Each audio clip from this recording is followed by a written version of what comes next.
We're gonna find out if I'm gonna regret this. And I'm really gonna hope I don't regret this. This is gonna take so long. You know what? It's fine. It's not like it's that long or anything. And I have to do 5 pages. Oh, I should have started this earlier. Oh,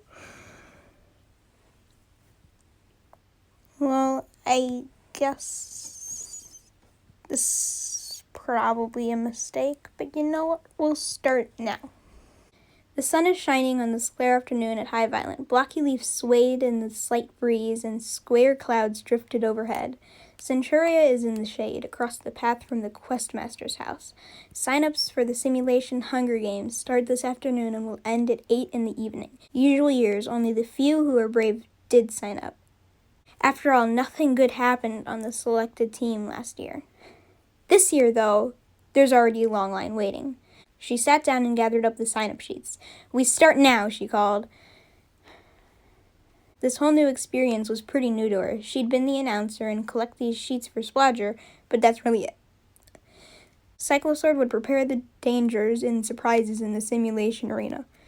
Leopard would be in charge of running the simulation arena and what he called the Spectator Dome, and pretty much everything else is organized by Leader Splodger and his most trusted deputies. The first in line was Ryan. Centuria recognized him from walking past residents, listening to his stories. He's a great storyteller and naturally deserved his spot on the main island. He was pretty old, one could tell from the battle scars he bore. He had to be signing up for someone else, surely. "Good after," Centuria started to say, but was immediately cut off when Ryan was pushed to the side. "What the?" She helped Ryan stand, looking behind to the one who pushed him aside. "Good afternoon, ma'am. I am here to sign up for the simulation Hunger Games." The voice... You know, we're not gonna change the voices. We're not doing that. I do that too much. The voice was a young, masculine one. "Well, please go to the back of the line," she told him.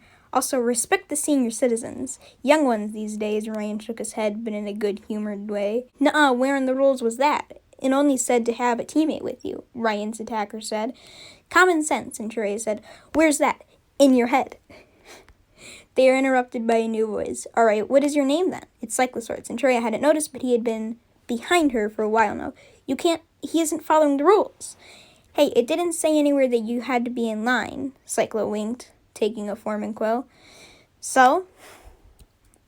My name is Bryalgic. Did I pronounce that correctly?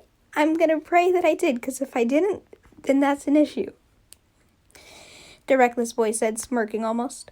Centuria didn't recognize that name. "And who's your teammate?" Cyclo asked. "The gaming toy," Bryalgic answered. "And how did you get him to team with you?" "That's not a question on the form," Bryalgic said, looking Cyclo straight in the eye. "Nope, just curious," Cyclo said. "Well, you don't gotta know," Bryalgic shrugged. Okay, tell me a bit about yourself," Cyclo said. "I am cool, everybody loves me," Bryalgic started, and Centuria inwardly cringed. "We definitely don't love you," someone shouted from behind in the line. "Okay," Cyclo said. Centuria watched from beside him. "Bryalgic is a really great fighter, and combined with TGT's wits, they are a great pair aiming for victory." Centuria blinked at him in confusion. Cyclo winked again. Centuria recalled that he had been in charge of the registrations last year. "Does he always do this?" She waited until Cyclo finished the form and sent Bryalgic on his way before asking. "But I don't think that's fair." "Cutting lines ain't fair either," Cyclo said. "Oh, it's his punishment." Centuria knew everyone's description would be public on the participant list, which not only would be displayed everywhere, but also read aloud on the ship to the Spectator Dome. "Yep," Cyclo said. "I feel bad for TGT. Don't think he just teamed with Bryalgic legit." Cyclo was still scribbling as Centuria tended to Ryan. "I'd like to sign up for me and my grandson, Unicorn," he said. "But you," she paused, "don't seem fit to fight at all." Inwardly, she's pretty shocked. "Never judge a book by its cover," Ryan said. I hate this. There's no rule against not accepting people who don't seem to be fit to fight either. "Welcome aboard." Cyclo picked up a new form. Centuria glanced towards the back of the line. "We'll be here for a long time."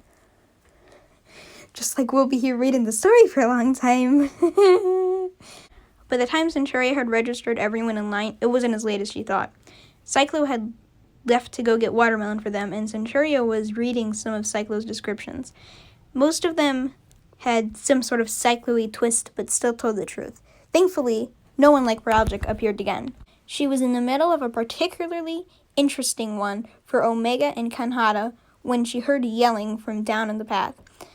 She narrowed her eyes and stepped out of the shade. What's going on? He's my teammate. The yelling became more clear. No, he's mine. Centuria recognized the ones fighting.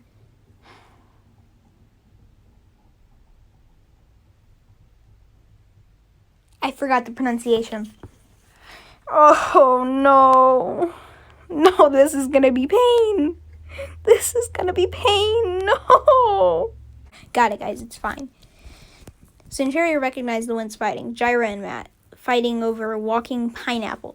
Wait, no, she squinted. It's a bit short, but it's human. Orby. Only he'd be mistaken for a pineapple. Stop fighting, guys. You're going to pull poor Orby apart, Centuria told them. Well, I want him to be my teammate, Gyra said. How about we let Sen decide, Matt suggested. Okay, fair and square, Gyra replied. Centuria, who do you think Orby should team with? Centuria looked at Orby, who was currently intensely sweating. Please no, he mouthed. I know, come, she finally said, leading Gyra and Matt to the registering stand. Orby took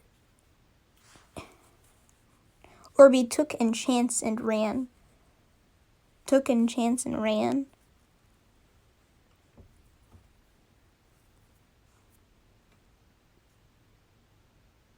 Orby took a chance and ran.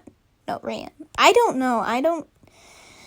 So who will it be, Gyra asked. You guys will team with each other, Centuria announced, picking up a form. She's no cyclosaur, but she could write a good description. What the? I can't work with him.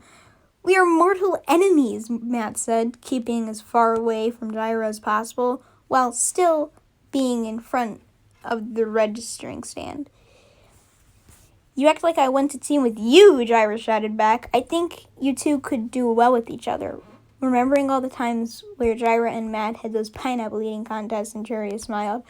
They both have a love for pineapples and common interests bring unbreakable bonds, she wrote. Ugh, Matt rolled his eyes. All right, fine, whatever, Gyra accepted it. Ugh.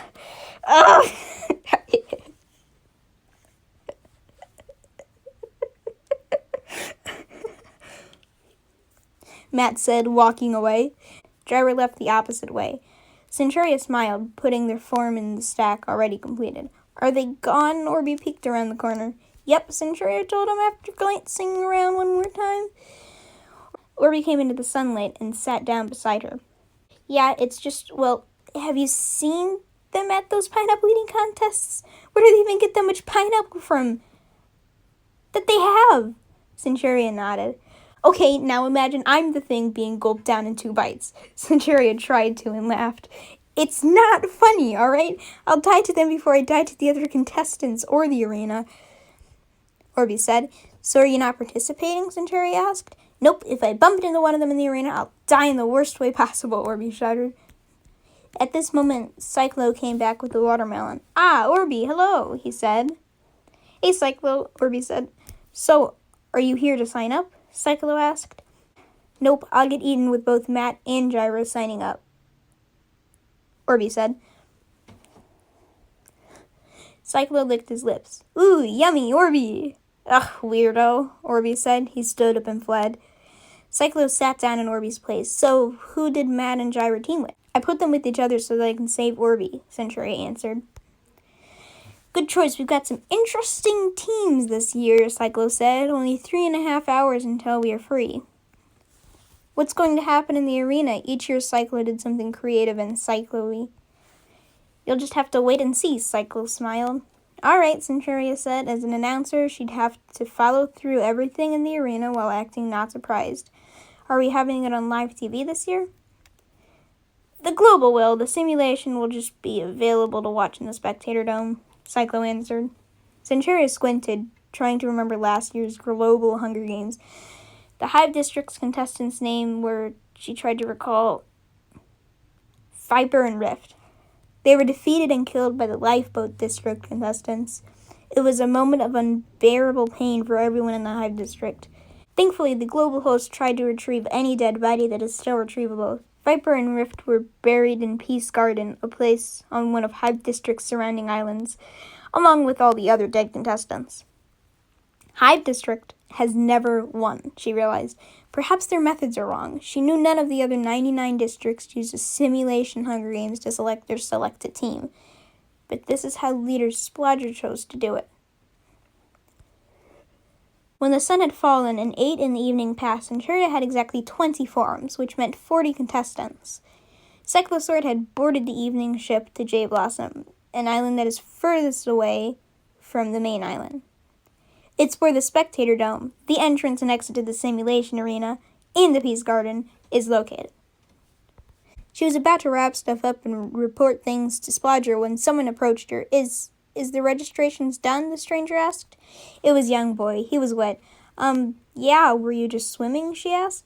Well, I missed the morning and afternoon ships, so I had to swim all the way from Thrushwater Lily to here, he said. My name is Ryuga. God. This is gonna...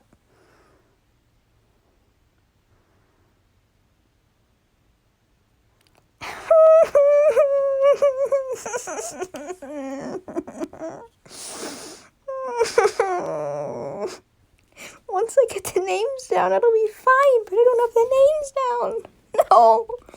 Alright, I'm gonna cry. I never asked him how to pronounce his name, so I'm just gonna pretend that I know how to pronounce names. My name is Ryuga. May I sign up? Thrushwater Lily is the nearest island from here.